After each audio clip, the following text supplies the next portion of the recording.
Hi friends, welcome to our channel. So March అనేది రామ్ చరణ్ గారి అభిమానులందరికీ కూడా ఒక స్పెషల్ మంత్. ఫ్యాన్స్ అందరు కూడా సోషల్ మీడియాలో మాస్ మార్చ్ అంటున్నారు. బికాస్ మార్చ్లో ఆర్సీ ఉంది, MARCH. సో దీన్ని మాస్ మార్చ్గా ట్రెండ్ చేస్తుంటారు ఆ మంత్ అంతా కూడా.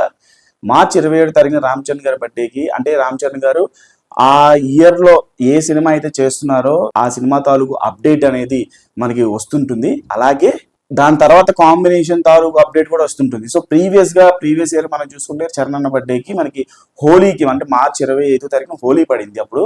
సో ఆ 25వ తారీఖున RC17 తాలూకు అప్డేట్ రావడంతో ఫ్యాన్స్ అందరిలో జోష్ మామూలుది కాదు. ఎందుకంటే ఈ కాంబినేషన్ మామూలు కాంబినేషన్ కాదు.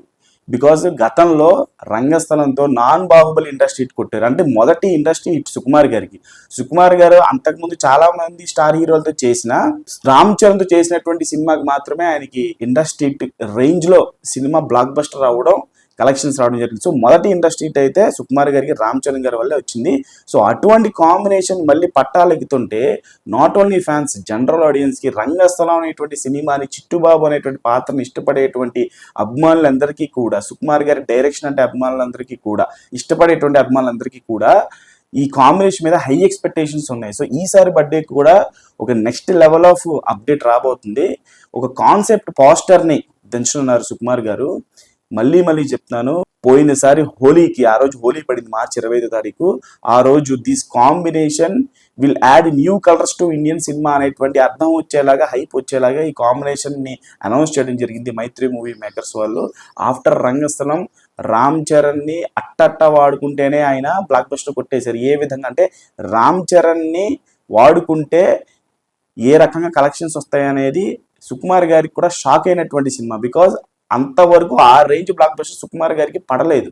సో ఇప్పుడు దాని తర్వాత వీళ్ళిద్దరి మధ్యన బాండింగ్ బాగా ఏర్పడింది.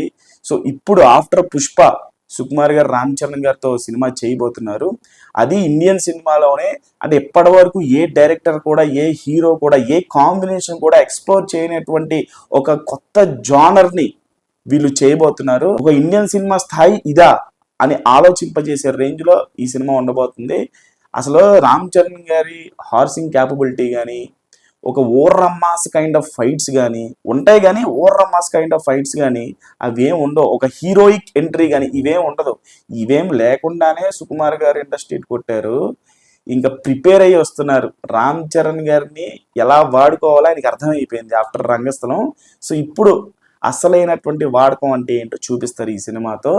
సో గుర్రాలు కావచ్చు, ఆయన 6 ప్యాక్ కావచ్చు, ఆయన ఫైట్స్ కావచ్చు, అంటే 360 degrees అసలు లిటరల్గా చెప్పాలంటే పెద్దతోనే వాడేస్తున్నాడు శిష్యుడు వాడితేనే ఈ రోజు చిక్రీ కానీ, ఇప్పుడు నెక్స్ట్ రాబోయేటువంటి సాంగ్ కానీ, ఆ సినిమాకి కానీ ఈ రేంజ్ హైప్ ఉందంటే, గురువు వాడితే ఎలా ఉంటుందో నెక్స్ట్ RC17తో ఆయన చూపించబోతారు. So just wait for the official announcement.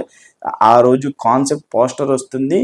ఆ సినిమా తాలూకు ఇంకా అంటే క్యాస్ట్ అండ్ క్రూ కూడా అఫీషియల్గా ఒక్కొక్కటి అలా రివీల్ చేస్తుంటారు. సో అక్కడి నుంచి RC17 తాలూకు యుఫోరియా అనేది మనకి స్టార్ట్ అవుతుంది. ఇప్పటి వరకు ఆర్సీ అన్న కెరియర్లో ఆయన లుక్స్ చాలా రకాలుగా ఎక్స్పెరిమెంట్ చేశారు. ఆరెంజ్లో కైండ్ ఆఫ్ లుక్ ఉంటుంది, మగధీలో కైండ్ ఆఫ్ లుక్ ఉంటుంది, ధ్రువాలో కైండ్ ఆఫ్ లుక్ ఉంటుంది, అలాగే పెద్దిలో కూడా ఇప్పుడు ఫుల్ హెయిర్, ఫుల్ గెడ్డం ఉంది. సో ఇప్పుడు సుకుమార్ గారు ఎలా వాడుకుంటారు అనేది సస్పెన్స్. ఎలా వాడుకోవాలి ఆయనకి తెలుసు. And more over Peddi second song ఈ శివరాత్రికి, అంటే 15వ తారీఖున శివరాత్రి రోజు దిగబోతుంది. బుధవారం లోపు, అంటే గురువారం లోపు, ఈ లోపు ఎప్పుడైనా సరే రావచ్చు, అంటే ఒక గంటలో రావచ్చు. గురువారం లోపు, అంటే ఈ వారం వచ్చేటువంటి బుధవారం గురువారం లోపు మనకి సెకండ్ సాంగ్ తాలూకు ప్రోమో రాబోతుంది. రై రై రారా అడ్డే లేని దారై రారా అనేటువంటి లిరిక్స్తో ఒక మంచి మాస్ సాంగ్, టైటిల్ సాంగ్ రాబోతుందని చెప్పేసి వినిపిస్తుంది. So just wait for the official confirmation. మీరు ఎంతమంది RC17 కోసం, RC16 పెద్ది కోసం ఎదురు చూస్తున్నారు, సెకండ్ సాంగ్ కోసం ఎదురు చూస్తారు అనేది కామెంట్స్ తెలియజేయండి. ఛానల్ లైక్ చేయండి, షేర్ చేయండి, సబ్స్క్రైబ్ చేసుకోండి.